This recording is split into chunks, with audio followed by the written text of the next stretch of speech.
A conversation I've just had with Thorsten Benner. He's co-founder of the Global Public Policy Institute here in Berlin. And we wanted to talk to Thorsten because while this election result could have profound consequences for Germany's place in the world, you won't have heard much discussion of foreign affairs on the campaign trail. Here's Thorsten on why.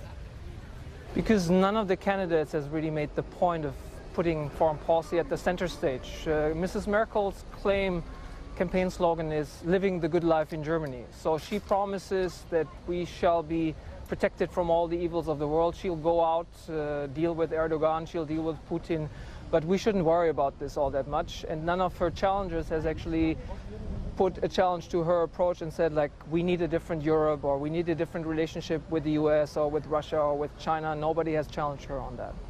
And in terms of the foreign policy priorities for the next government, whoever forms it, the European Union is one obvious one, but beyond the EU, where do you see those priorities lying?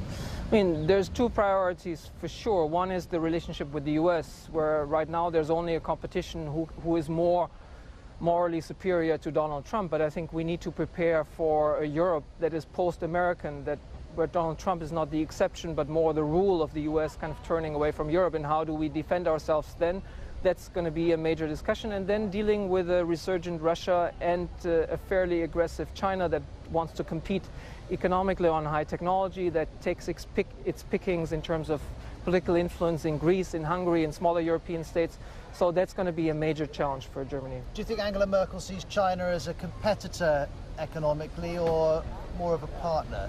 No, she very much sees her as a competitor. I think she has changed her mind on that. Recently she said, seen from China, Europe is just an Asian peninsula, and it gives you some impression in terms of how concerned she is that China is very ambitious economically, politically, and we need to kind of make sure that we don't kind of outsource our high tech to China, with Chinese companies taking a lot of kind of investment pickings here. And we also need to be able to respond to the fairly aggressive authoritarianism of the Chinese government.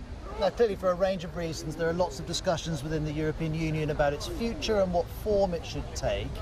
Germany's the most influential voice, arguably, of all of the EU members.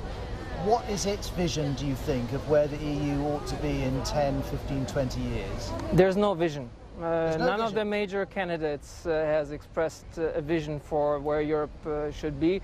Mrs. Merkel has warmed up a little bit. Mr. Schulz says, like, a stronger European Union.